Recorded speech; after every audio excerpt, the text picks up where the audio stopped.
A hoarder lived with her son's corpse for 20 years, without realizing it. September 15, 2016, Brooklyn, New York. A woman named Josette Buckman was traveling to her sister-in-law, Rita's home to collect some personal effects for her while she was spending some time in the hospital. Inside, Buckman found herself within what was clearly the home of a hoarder. Trash littered the home, and the air had the scent of rotting food to it.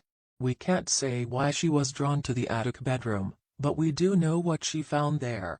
Laying upon a mattress in the middle of a room described as if a garbage truck had dumped it slowed by the NYPD was Louis Wolfenson, Rita's son and Buckman's nephew, who had been last seen 20 years ago, now a perfectly preserved skeleton still dressed in jeans, socks, and a shirt. Much like any mental disorder, hoarding carries a certain stigma with it that can make life more difficult for those who suffer from it. Mental illness aside and body hiding aside, how does someone like Skeleton in the Attic Lady not realize that her son's been decaying in her home for close to 20 years? Rita Wolfenson, the homeowner, was legally blind. Well, wouldn't the body start smelling really yucky and stuff? Well, that's the other thing. The house already smelled so bad that it may well have masked the smell of decaying flesh. According to the New York Post, NYPD sources reported that the room that the skeleton was found in reeked of rotting food, but they couldn't smell any decaying flesh. Rita herself was described as a recluse by her neighbors, with Gothamist quoting one as saying, "She never said hello. She was always walking down the street with a grocery bag. She would walk looking down. Something about her always seemed a little weird."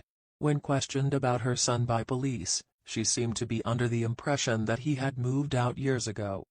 And officials seemed under the impression that she was wholly unaware of the corpse within the home. In addition, Louis seemed to be estranged from his family other than Rita, meaning that when he vanished no one really noticed. It is unlikely that Rita herself had anything to do with her son's demise. Officials stated that the man was terminally ill, and had likely passed away of natural causes. After the incident, the house was emptied, and while Rita's whereabouts aren't known, the last information we could find reported that she was likely placed in an assisted living home by her family. While in some cases hoarders can maintain their lives, hoarding can also cause many problems, including damaging one's work and social lives. And more physical threats like health risks from the clutter, fire risks, tripping and falling debris hazards, and pest or rodent infestations. How exactly does one live with a corpse for 20 years without realizing it? Finding corpses in the homes of hoarders is more common than you would hope, in that it happens at all. Pets seem to be one of the most common casualties in the homes of hoarders.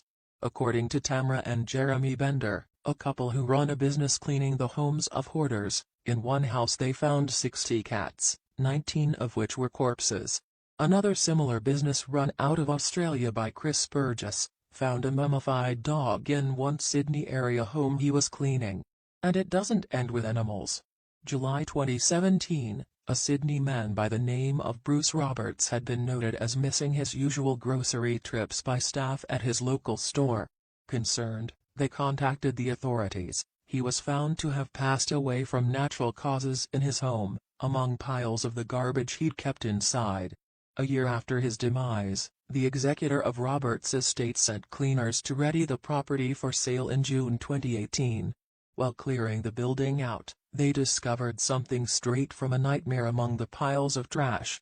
Buried beneath the rubble and wrapped in a carpet were the skeletal remains of another man.